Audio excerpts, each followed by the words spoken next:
18, versículos de número 9 a seguir. Lucas 18, versículo 9. E disse também esta parábola a uns que confiavam em si mesmos, crendo que eram justos, e desprezavam os outros. 2 homens subiram ao templo a orar, um fariseu e o outro publicano. O fariseu, estando em pé, orava consigo mesmo, desta maneira: ó Deus, graças te dou, porque eu não sou como os demais homens, roubadores, injustos e adúlteros, nem ainda sou como este publicano. Jejuo 2 vezes na semana e dou o dízimo de tudo quanto eu possuo. O publicano, porém, estando em pé, de longe, nem ainda queria levantar os olhos ao céu, mas batia no peito, dizendo: ó Deus, tem misericórdia de mim, pecador. Digo-vos que este desceu justificado para sua casa, e não aquele, porque qualquer que a si mesmo se exalta, será humilhado, e qualquer que a si mesmo se humilha, será exaltado. Feche os seus olhos por um momento. Pai, em nome de Jesus, Senhor, nós te louvamos por essa noite. Te agradecemos, ó Deus, por ter o privilégio de poder estar aqui na tua casa, ouvindo a tua palavra, recebendo a tua palavra. Mas eu oro, Pai, para que os nossos corações estejam abertos. Eu oro para que a nossa mente esteja aberta. Eu oro para que um milagre, ó Deus, possa acontecer na nossa vida. E eu oro para que toda religiosidade seja quebrada, Pai, no nome do Senhor Jesus. Pai, liberta-nos de tudo aquilo que possa nos impedir de sermos abençoados por Ti. E abençoado me refiro de se aproximar de Ti. Nós queremos ter experiências com o Senhor. Nós não queremos, ó Deus, vivermos de ritualismo, cerimonialismos, formalismos. Não, Senhor. Nós queremos, ó Pai, ser tocados pela Tua presença. Nós não queremos servir um Deus, Senhor, que nós estamos aqui na terra e Ele está lá no céu. Não, Senhor. Nós servimos a um Deus que está tão próximo, tão perto de nós. Um Deus que disse: eis que eu estarei convosco todos os dias, até a consumação dos séculos. Nós queremos Te sentir nessa noite. Espírito Santo, tenha liberdade de agir em nosso meio. Senhor, em nome de Jesus, enquanto a Tua palavra é ministrada, que o Senhor vá quebrando toda religiosidade dentro do nosso coração. Que nós sejamos desafiados a buscar a Tua face como nunca buscamos. Que 2026, ó Pai, de todos os anos vividos até aqui, possa ser o nosso melhor ano na Tua presença. Que nós possamos ter experiências palpáveis com o Senhor, Pai. Pai, eu oro agora, Te agradecendo, em nome do Senhor Jesus Cristo. Todos digam graças a Deus. Amém. Irmãos, desde o início do ano, eu tenho pregado sobre religiosidade e sobre espiritualidade. Na verdade, eu nem tenho usado um martelo, eu estou usando uma marreta, porque o meu objetivo por esse mês é quebrar toda religiosidade é desconstruir essa religiosidade, essa casca, esse plástico que está em volta de cada um de nós, que muitas vezes nos impede de experimentarmos o melhor de Deus para as nossas vidas, de vivermos um nível mais profundo com o Senhor. Lucas 18, Jesus diz sobre um homem, aliás, 2 homens, que eles subiram ao templo para orar. E a Bíblia diz que um deles era um fariseu, o outro era um publicano. E o fariseu, ele orava consigo, e ele dizia: ó Deus, eu te agradeço. Na oração dele ele dizia: eu te agradeço porque eu não sou como os outros homens. Eu te agradeço porque eu não sou um roubador, eu não sou injusto, eu não sou adúltero, nem ainda eu sou como esse publicano que está aqui do lado orando também. Você consegue enxergar alguém orando desse jeito? E aí ele dizia: Deus, na sua oração, eu jejuo 2 vezes na semana, eu dou o dízimo de tudo quanto eu possuo. Era assim que ele orava. Mas lá também tinha um publicano. E o publicano, com medo até de levantar os olhos aos céus, ele apenas batia no peito e dizia: Deus, tem misericórdia de mim, pecador. E quando Jesus termina de contar essa parábola, ele diz assim: digo-vos que o publicano desceu justificado para sua casa, e aquele outro não. Porque qualquer que exaltar a si mesmo será humilhado, e qualquer que se humilhar será exaltado. E Jesus então termina essa parábola, e ela é muito poderosa, porque essa parábola, ela é um golpe, um soco, poderia dizer assim, direto na religiosidade vazia. É um confronto frontal com aqueles que insistem em viver de aparências, como esse fariseu. Por via de regra, quem vive de aparência, vive de comparação. Toda pessoa que vive de aparência, que tenta colocar uma imagem que não é, essa pessoa, interiormente falando, ela está o tempo todo se comparando com alguém. Por isso ela vive de aparência. E aquele que vive de aparência, como no caso desse fariseu, ele mede a espiritualidade não pela presença de Deus, mas ele mede a espiritualidade pela régua do outro.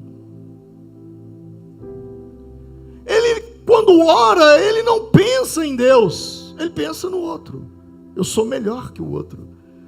Deus vai ouvir porque eu sou muito melhor do que aquele que entrou no culto, do que aquele que veio aqui, aquele adúltero, aquela prostituta, aquele drogado, aquele alcoólatra, aquele picareta, desonesto.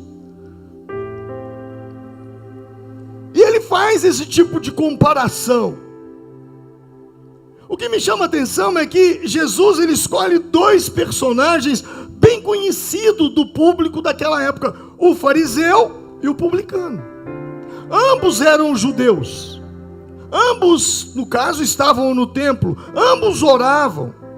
O fariseu era um religioso, o publicano era um cobrador de impostos, era a profissão dele. Os publicanos, eles eram judeus, e eles trabalhavam para o Império Romano. Lembra-se, Israel estava debaixo do governo do Império Romano, e o Império Romano havia terceirizado os impostos, a cobrança de impostos. Não eram os romanos que faziam, eles terceirizavam judeus para cobrar impostos dos judeus. E o problema é que os publicanos, os cobradores de impostos, eles cobravam a mais. Lembra de uma palavra que é muito falada nos dias atuais? Propina. Assim eles faziam. E por causa disso, eles enriqueciam de uma forma injusta. E eles eram odiados, rejeitados socialmente. Eles eram vistos como traidores da pátria. E o outro, um fariseu, um religioso. Quando falamos sobre fariseus, na nossa mente vem sobre hipocrisia, porque Jesus chamou os fariseus de hipócritas, legalistas, porque eles tinham muitos fardos de legalismo, um radicalismo xiita, extremista, religioso, fundamentalista. Inclusive essa imagem, por causa dessa imagem, hoje surge a expressão de farisaísmo. Aquilo ali é um farisaísmo. Fulano é um fariseu. Mas os fariseus, nem sempre eles foram assim. Na verdade, os fariseus foram muito importantes entre o período de Malaquias a Mateus. Malaquias é o último livro do Antigo Testamento. Lembre-se disso. Mateus é o primeiro evangelho do Novo. Da onde? Do Novo Testamento. Entre Malaquias, o último livro, e Mateus, aquelas páginas em branco que você tem entre o Antigo e o Novo Testamento, aquelas páginas em branco, elas representam 400 anos de silêncio profético. Nenhum profeta se levantou, nenhum homem de Deus se levantou. Entre Malaquias e Mateus são 400 anos de silêncio. E Israel vivia debaixo de uma pressão política dos seleucidas. Vivia uma opressão de estrangeiros, uma opressão cultural, uma opressão espiritual. Deixa eu dar uma pausa aqui para... Eu estou falando uns nomes que talvez você fique assim, o que o pastor está falando? Publicano, fariseu, seleucida, que é isso?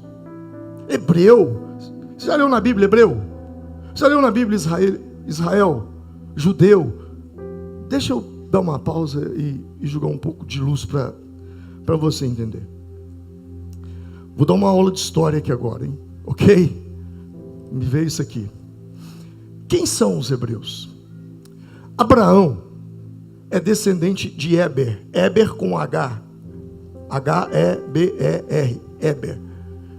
De Abraão, descendente de Éber. Por isso, hebreus. Ok? Então, quem são os hebreus?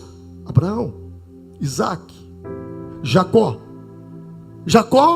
Abraão teve um filho que se chamava Isaac. Isaac teve 2 filhos, um se chamava Esaú, outro se chamava Jacó. Jacó quer dizer enganador, mas Jacó tem uma experiência com Deus em Gênesis 32, ele luta com o anjo de Deus, e o anjo do Senhor diz, já não te chamarei mais Jacó, mas a partir de hoje teu nome será o quê? Israel.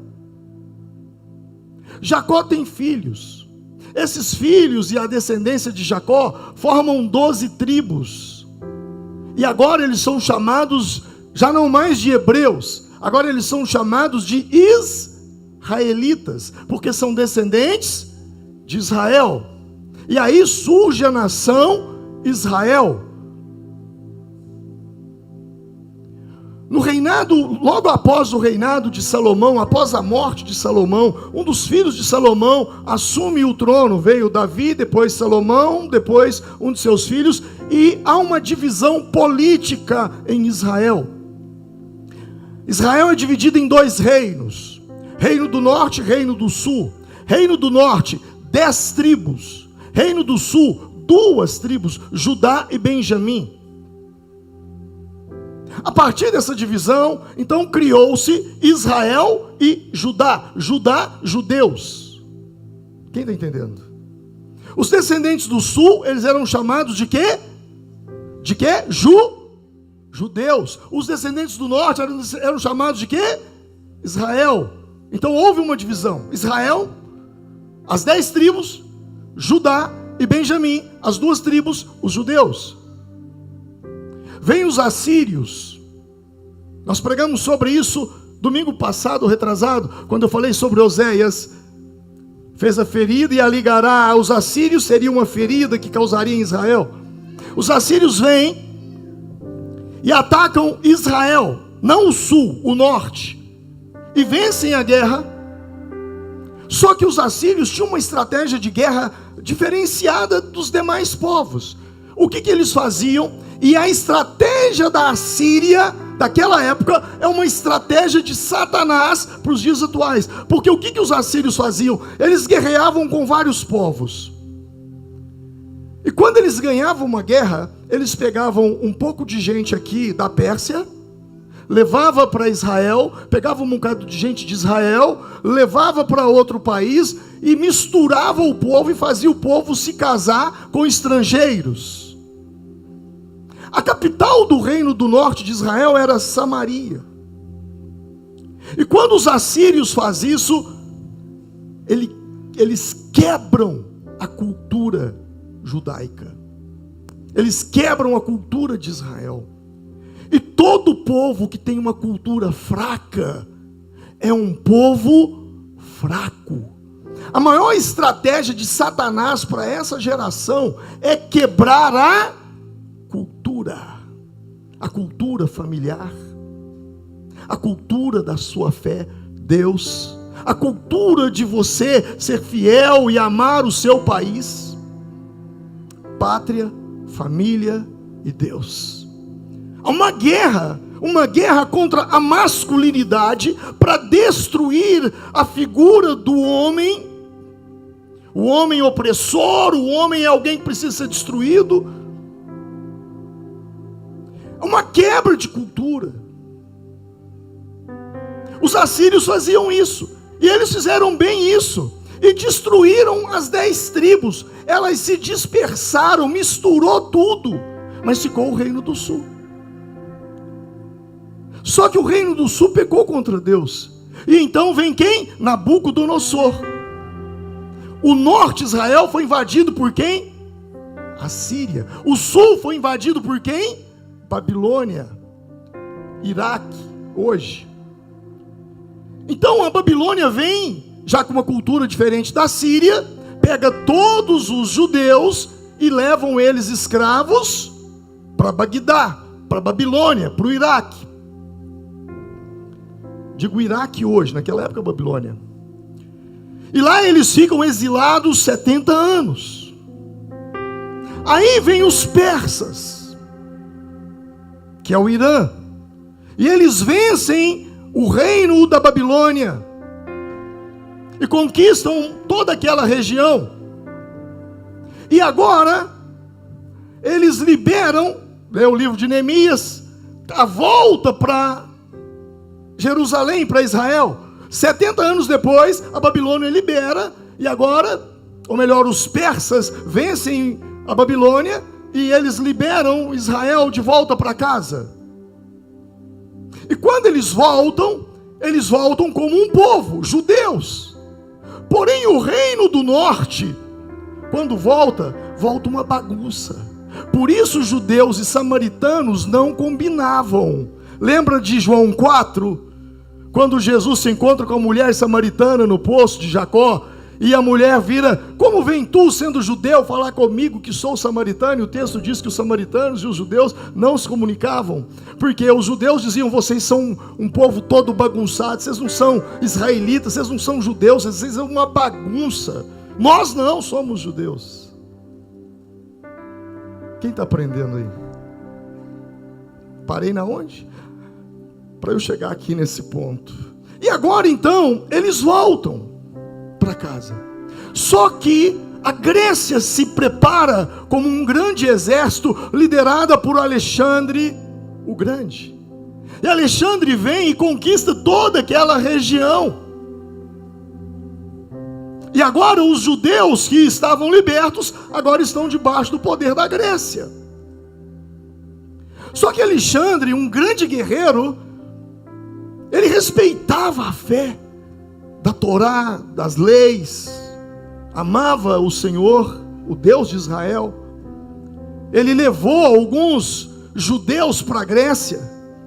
Daí depois vem a Septuaginta, não vou entrar nesse assunto, é outra história, mas é incrível estudar sobre isso. Só que, quando Alexandre, então, aquele jovem, todo poderoso, extremamente inteligente, em batalhas, ele morre com 32 anos de idade. E o que aconteceu? Os seus 4 principais generais assumem o poder. E o reino de Alexandre é dividido em 4 reinos: Ptolomeu, Seleucida, fugiu o nome dos outros 2. E agora Israel está debaixo de um desses generais. É quando acontece Malaquias e Mateus, esse período, que tem a revolta dos Macabeus, uma história incrível que dá origem à festa do Hanukkah. Estude sobre isso, é incrível.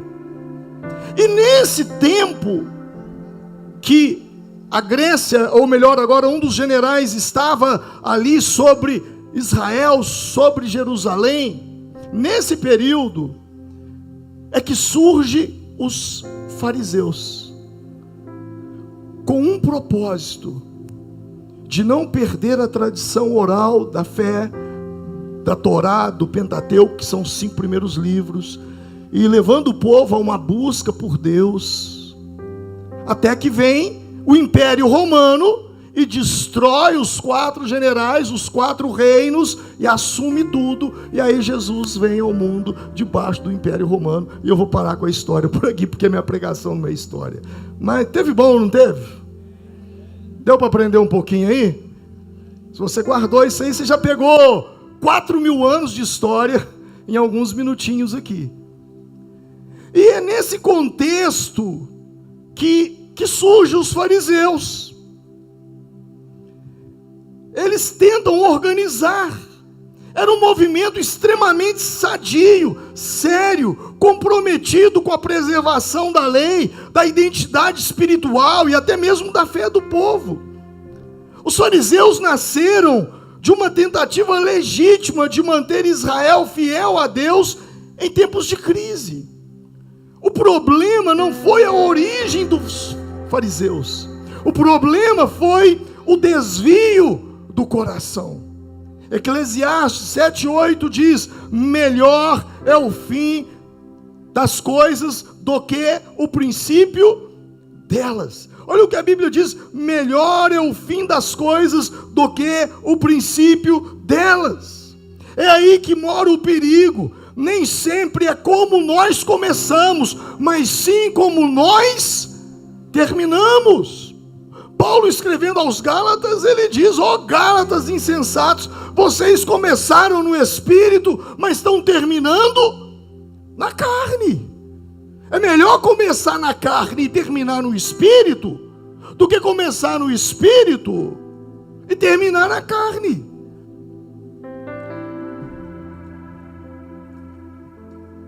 Quando eu me refiro sobre essa questão que mora o perigo, é como você termina. Porque a obediência, ela deveria conduzir à humildade. Mas no caso dos fariseus, o que ela produziu foi orgulho. E a gente precisa tomar cuidado com relação a isso. Porque a Bíblia fala o tempo todo: sede santos, porque o Senhor vosso Deus é santo. Hebreus vai dizer: buscai a santidade, porque sem ela ninguém verá o Senhor. Mas eu e você precisamos tomar cuidado com essa santidade, porque a santidade que me aproxima de Deus, mas que me afasta do próximo, ela não é santidade.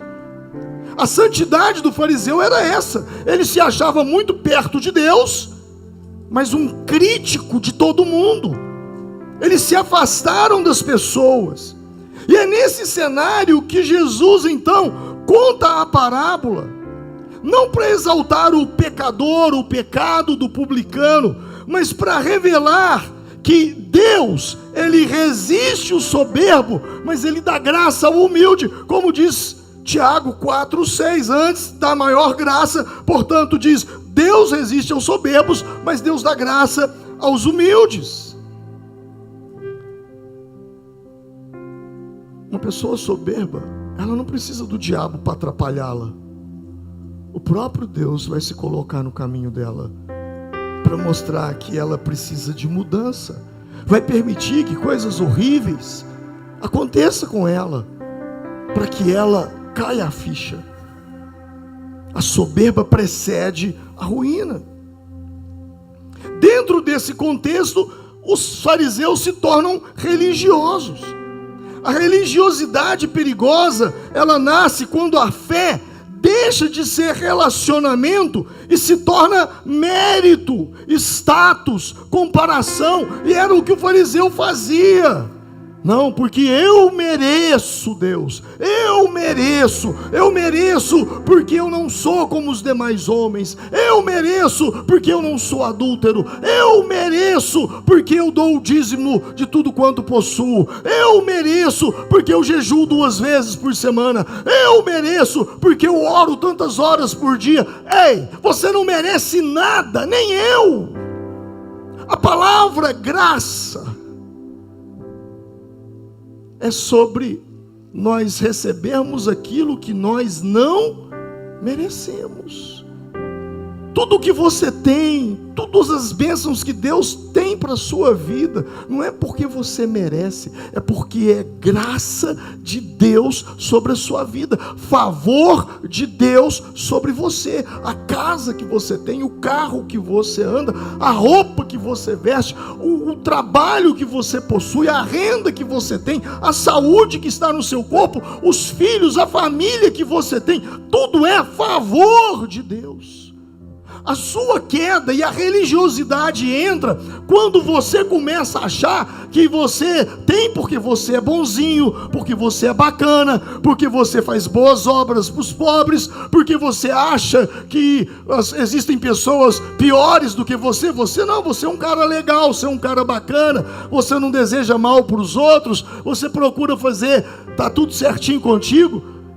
Esse é o perigo da religiosidade. Foi o mesmo perigo que vivenciou o jovem rico, quando Jesus se encontrou com ele, e ele disse: Senhor, tudo isso que você disse, honrar pai e mãe, não adulterar, não matar, não roubar, tudo isso eu faço desde a minha infância. Jesus então vira para ele e diz: então faz uma coisa, vende tudo que você tem e dá para os pobres. Imediatamente ele saiu. Por quê? Porque ele achava-se melhor que os outros. E isso é um perigo muito grande. Quando eu acho que eu sou melhor que os outros. Quando eu começo a viver uma vida de comparação. Nesse ponto, a pessoa que frequenta o templo, o fariseu no caso, mas o coração dele estava longe de Deus. O publicano, ele não tinha nem argumentos, ele não tinha currículo espiritual, ele não tinha boas obras para apresentar, ele apenas tinha um clamor: tem misericórdia de mim, Deus, tem misericórdia de mim. Era a única as únicas palavras que saíam dos seus lábios.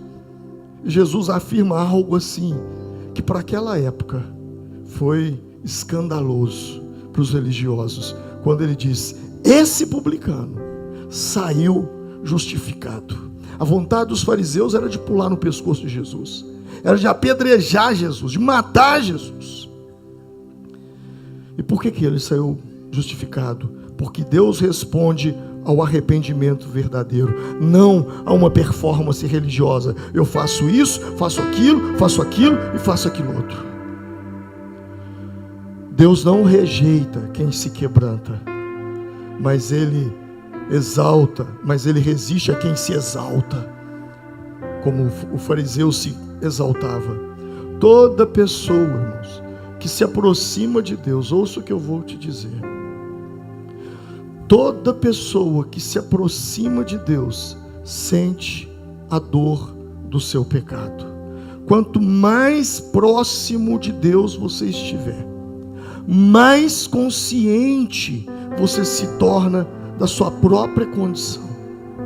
Eu digo isso por experiência própria.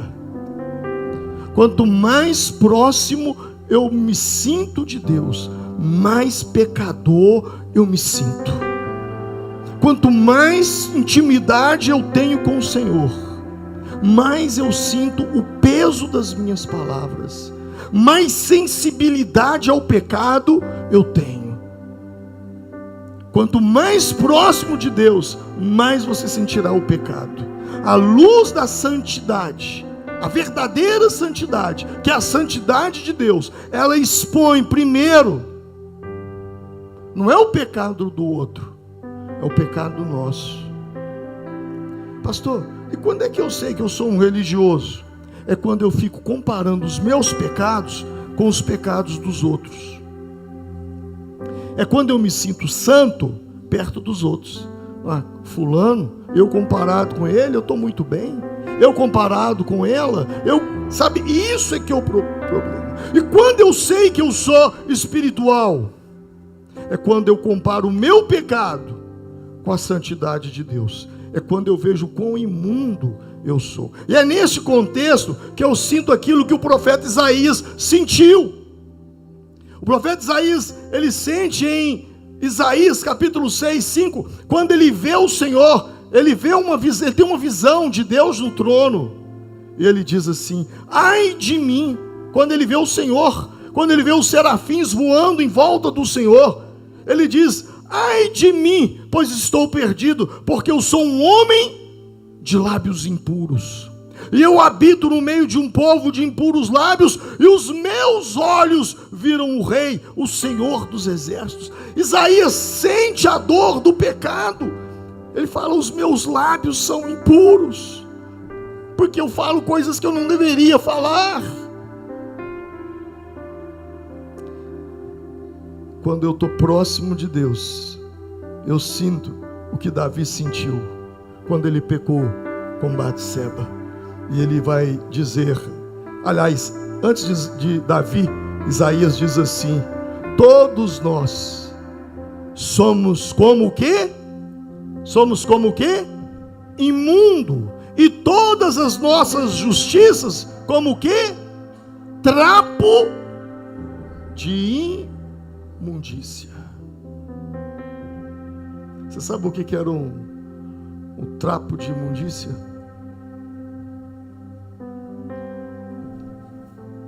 Deus está comparando. Quando o homem de Deus ele está próximo de Deus, quando o homem de Deus está próximo do Senhor, a sua justiça são como trapo de imundícia. Naquela época não havia absorvente. Sabe o que é agora o trapo de imundícia? Ele está falando: as minhas justiças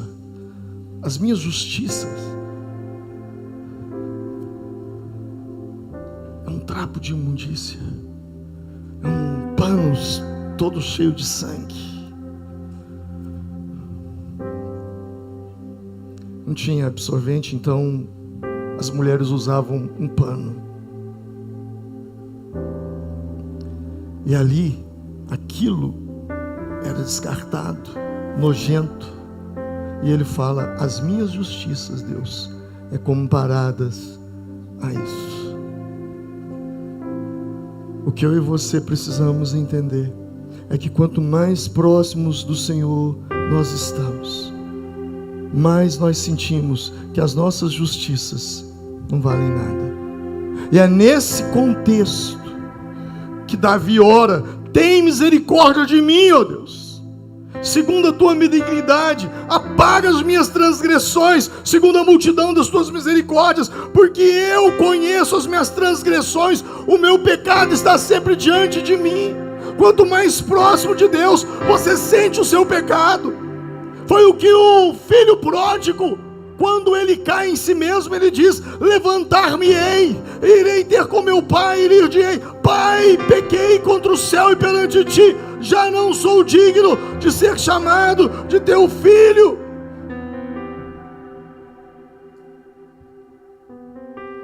Quando você está próximo de Deus, é isso que você sente. Diante de Deus, não é sobre comparar pecados, não é sobre medir quem errou mais ou menos, não é sobre o tamanho do pecado, é sobre a profundidade do seu arrependimento. Religiosidade fala de si, espiritualidade fala de Deus. E o texto começa dizendo: o fariseu orava consigo mesmo. O fariseu orava consigo mesmo. A religião sem espiritualidade transforma a oração em discurso. A oração dele parecia mais uma pregação. Quantas vezes você foi convidado para orar numa reunião, numa célula, num culto, num aniversário, num funeral, e a sua oração mais parecia com um discurso do que com uma oração? Eu já senti isso. Ô pastor, faz uma oração, e de repente eu faço uma oração que parece que eu estou falando com as pessoas, parece que eu estou pregando para as pessoas, eu não estou falando com Deus. O fariseu, ele orava consigo mesmo, ele falava para ele mesmo: eu dou o dízimo, eu jejuo, eu não sou como os outros, eu não sou isso. Ele falava consigo, porque a religiosidade sem espiritualidade transforma a oração em discursos vazios. E isso mostra o nosso distanciamento de Deus, a nossa falta de relacionamento e de intimidade com Deus. Alguns séculos atrás, Deus levantou alguns homens. Moody foi um deles. Charles Spurgeon, o príncipe dos pregadores.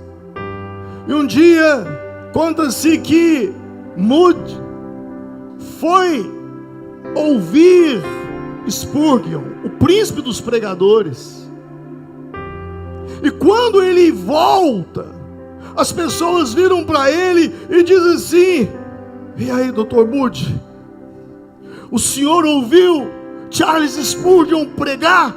É realmente aquilo que eles falam?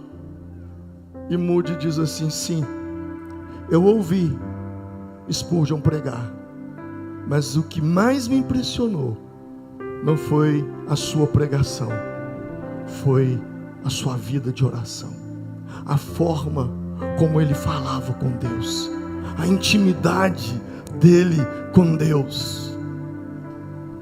Isso fala de intimidade, de proximidade. Irmãos, quando Adão pecou lá no Éden, Deus poderia ter dito: Adão, o que você fez, Adão? Mas Deus não fez essa pergunta. A pergunta de Deus foi o quê? Adão, onde? Adão, onde tu estás? Porque para Deus, o que você fez é menos importante do que onde você está. Porque onde você está revela o porquê você fez. Porque se você tivesse próximo, Adão, não teria acontecido. A intimidade, meu irmão, ela te preserva de muitas coisas. Quando você está próximo de Deus, você tem mais força para vencer o pecado.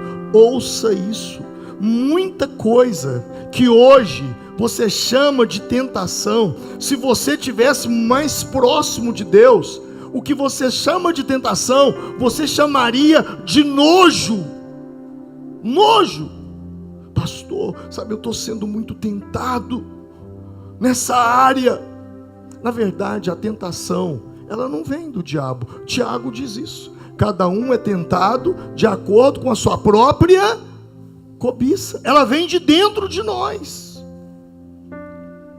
Então, quando eu estou próximo do Senhor, em intimidade com o Senhor, vivendo de acordo com a vontade dEle, procurando me desviar do mal, me arrependendo dos meus pecados, porque mesmo próximo de Deus eu vou pecar.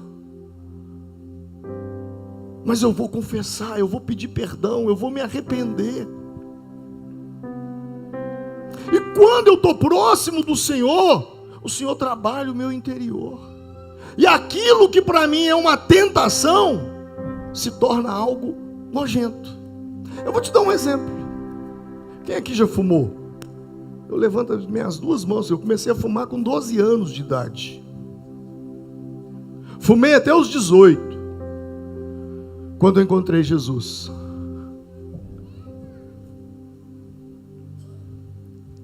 Quando o Senhor me libertou do cigarro, eu tentei colocar um cigarro na boca. Aquilo que eu amava, e quem já fumou sabe, é difícil ficar um dia sem fumar. Um dia não, horas sem fumar. É uma vontade, é uma coisa fora da lógica. E se você não tem um cigarro, você está explodindo de raiva. Você fica irritado, com raiva, nervoso, ansioso. Esse é o sentimento de quem fuma. E se você é fumante, está aqui hoje, você sabe do que eu estou falando. Mas se você foi liberto pelo Senhor, aquilo que você tinha tanta vontade, quando você foi liberto, a hora que você colocou o cigarro na boca, te deu vontade de quê? Em mim, vomitar. Por meses eu não suportava o cheiro. Chegava alguém fumando perto de mim, eu tinha que sair, que me dá vontade de vomitar. Até hoje, alguém chega fumando perto de mim, me dá dor de cabeça. Tamanha foi a aversão que eu tomei disso, porque o nome disso é libertação. Então aquilo que era uma tentação, eu não conseguia ficar sem, hoje é nojo do cheiro, da fumaça. Eu acredito que todos que passaram por esse processo sentem a mesma coisa. O problema da religiosidade dos fariseus e nosso é que a religiosidade produz aparência, mas ela não produz fruto, ela não produz arrependimento. Jesus, ele contou uma parábola, aliás, uma parábola não, aconteceu um fato com Jesus. A Bíblia diz em Marcos 11, no dia seguinte, quando saíram de Betânia, teve fome, e vendo de longe uma figueira que tinha folhas, diga comigo, a figueira tinha folhas, foi ver se nela acharia alguma coisa para comer. Claro, figo, né? E aproximando-se, nada achou, senão folhas, porque não era tempo de figos. E Jesus falando, disse-lhe: nunca mais coma alguém fruto de ti. Nunca mais coma alguém fruto de ti. E a figueira foi amaldiçoada, ela secou. Olha o que o versículo diz: porque não era tempo de figos. Jesus viu uma figueira cheia de folhas, e ao ver a figueira, ele teve fome e disse: vou ver se acho figos, porque está cheio de folha. Mas o mesmo texto diz que não era tempo de figos. Bom, se não era tempo de figos, Jesus foi injusto em amaldiçoar a figueira, porque é a mesma coisa de você ir num pé de jabuticaba, apanhar jabuticaba e não ser tempo de jabuticaba, ou de uma laranja, goiabeira, enfim. Só que a figueira, ela tem uma diferença. Ela é diferente das outras plantas. Quando ela tem folhas, ela também tem frutos. Então, o indicativo de que a figueira tem fruto é o quê? O quê? Folha. Se tem folha, tem figo. Tem figo. Se tem folha, tem fruto. E quando Jesus vai até aquela figueira, e ao chegar àquela figueira que parecia saudável, bonita, prometia fruto, na prática, ela não tinha nada. Ou seja, ela anunciava algo através das folhas, mas não entregava nada. O que é isso? Vamos traduzir tudo isso numa palavra: aparência. Gente que vive de aparência, mas não tem fruto. A crítica é sobre isso. Jesus, ao amaldiçoar aquela figueira, nunca mais nasça nada em ti. Jesus está falando: você que vive de aparência e não tem fruto, você não vai produzir nada na sua vida, absolutamente nada. Muita aparência, muito discurso, muita religiosidade visível, mas pouca vida, pouco arrependimento, pouco fruto verdadeiro. Jesus não amaldiçoou a figueira por falta de tempo, da estação, não. Ele a confrontou por falta de verdade. Ela tinha uma aparência, mas não tinha fruto. Deus não se impressiona com folhas, Ele se impressiona com fruto. No início, os fariseus, eles eram muito próximos de Deus, espirituais, foram importantes na história de Israel, como eu já coloquei. Eles preservaram a tradição da Torá, foram eles que criaram as sinagogas. Por quê? Porque naquela época surgiu um outro movimento, que foi o dos saduceus. Você tinha os fariseus e você tinha os saduceus. Os fariseus permaneceram firmes à tradição judaica. Os saduceus se entregaram muito à tradição grega e à cultura grega, e perderam algumas coisas da palavra. Mas os fariseus não. Os fariseus, eles permaneceram ali firmes, para que as pessoas estudassem a palavra. Mas com o passar do tempo, a espiritualidade se tornou religiosidade. Esse é o perigo. É o perigo que eu corro, que você corre, que essa igreja corre. Quando nós descobrimos a nossa fé em Cristo, ela era tão pura. Olha, quando você entregou sua vida para Jesus, a pureza do seu coração, a sua fé: não, vamos orar, vamos fazer isso. Você se envolvia com tudo, com tudo, com tudo. Mas com o passar do tempo, você foi se esfriando, se distanciando, se tornando insensível, resistente à voz do Espírito. Foi o que aconteceu em Apocalipse 3:20, de Jesus dizer para uma igreja: eis que eu estou à porta e bato, porque eles colocaram Jesus de fora. Se alguém ouvir a minha voz, eu entrarei e cearei com ele. E é isso que a religiosidade faz. No início você diz: não, eu estou vivendo o primeiro amor, é o primeiro amor, quero orar. Pastor, a igreja tem pouco culto, tinha que fazer 3 cultos por dia, eu quero ir de manhã, de tarde, de noite. A ponto seus familiares falar assim: olha, por que você não arruma a cama e muda lá para a igreja? Você escutou alguém falar isso com você? Não, é célula, eu quero ir para a célula, eu quero fazer isso, eu quero fazer encontro com Deus, ter um curso, eu quero me envolver. Você quer tudo. Só que com o passar do tempo, sem perceber, nós vamos nos tornando religiosos. E é exatamente isso que está acontecendo com a igreja brasileira. Não se trata de uma denominação específica, mas todas estão enfrentando crises profundas, crises morais, crises espirituais, crises de testemunho, escândalos que se multiplicam, amor que esfria, verdade relativizada. A presença de Deus é muitas vezes substituída por tradições humanas, estratégias humanas. No meio tradicional, um gelo. No meio pentecostal, uma infantilidade de assustar.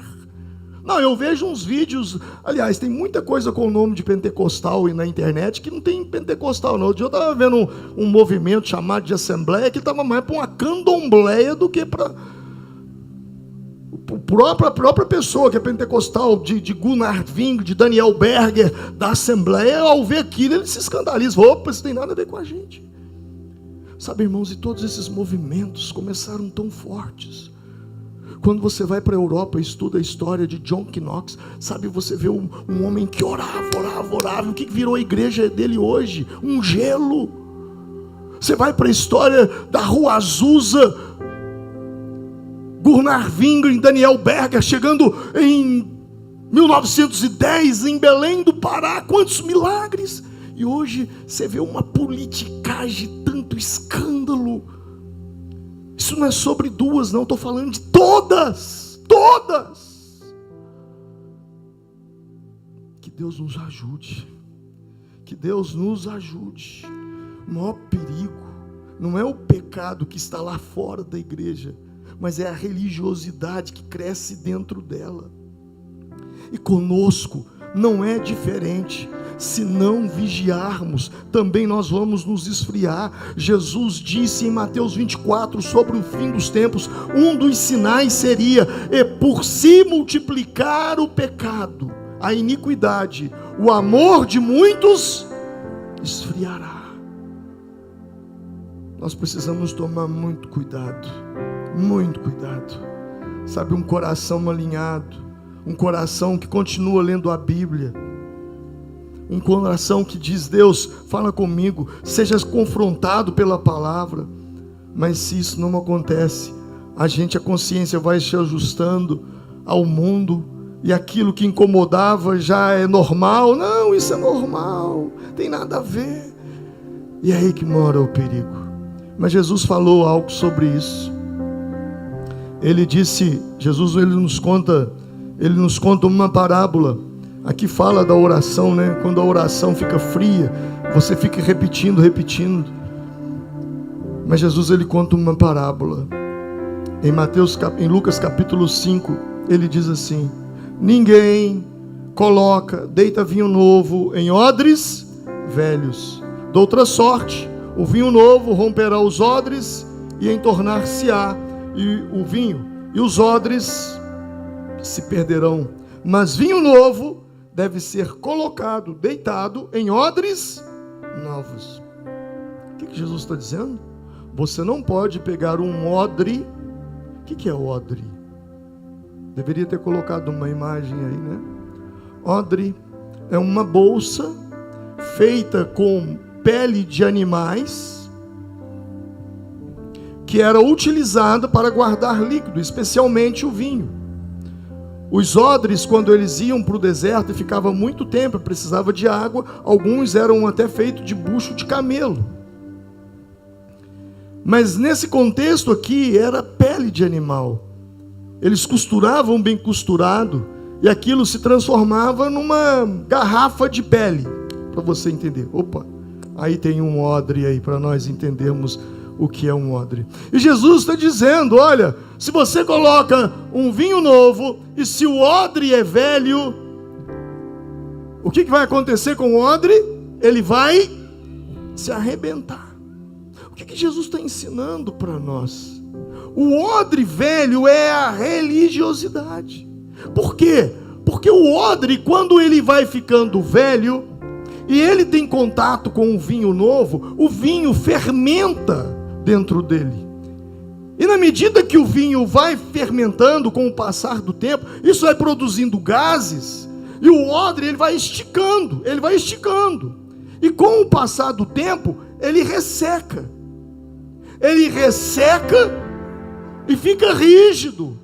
E aí, quando se coloca o vinho novo novamente, ele não suporta a pressão e ele estoura. E perde-se novamente, perde-se o vinho. Então Jesus está dizendo: você não pode colocar um vinho novo num odre velho. Você não pode colocar aquilo que Deus está fazendo, aquilo que você almeja que Deus faça, uma vida nova, uma transformação, um milagre na sua vida, naquilo que é velho, numa estrutura velha de religiosidade dentro de você, porque isso não vai suportar, vai estourar. Mas o interessante é que eles tinham algumas coisas que eles faziam. Quando o odre se tornava velho, esticado, sabe o que eles faziam? Eles molhavam ou colocavam o odre de molho no azeite. E o azeite, ele ele tem o poder de hidratar a pele. E aí ela não ficava mais esticada. Sabe o que o Senhor está ensinando a mim e a você? O azeite na Bíblia, ele é símbolo do Espírito Santo. Ungia-se os reis com o óleo, ungia-se os sacerdotes com o óleo. O candelabro no templo, ele só funcionava à base de óleo puro. O óleo na Bíblia é o símbolo do Espírito Santo.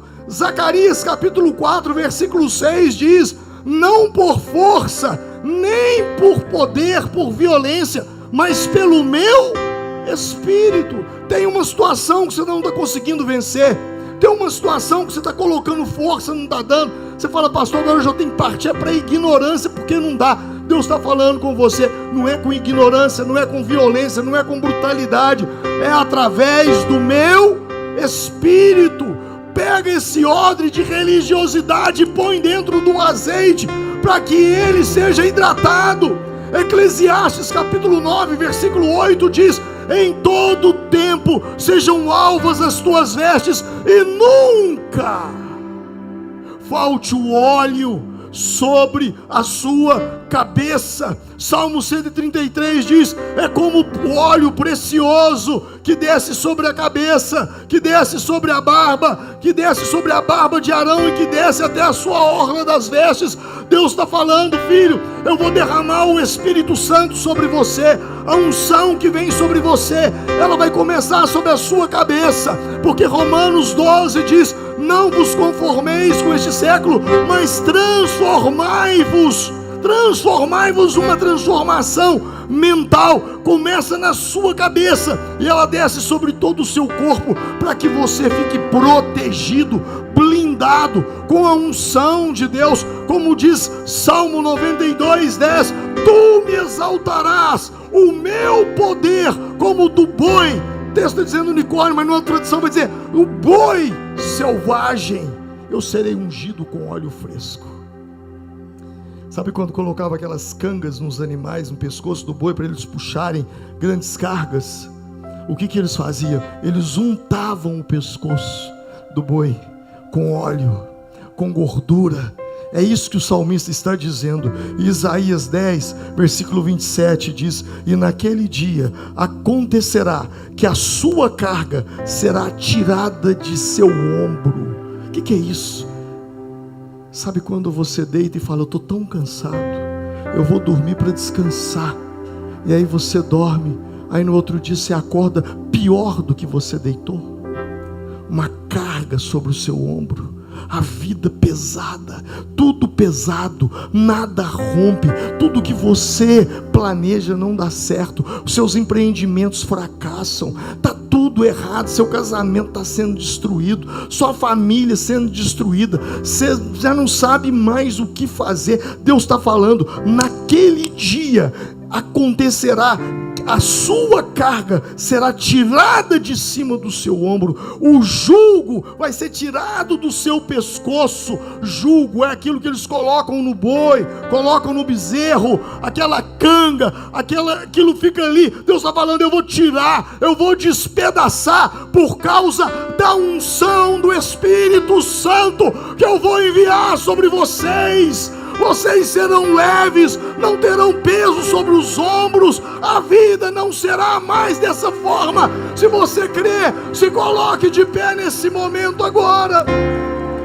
E nisso se cumprirá Isaías 61. O Espírito do Senhor está sobre mim, porque o Senhor me ungiu para anunciar boas novas aos mansos, e enviou-me a restaurar os contritos de coração.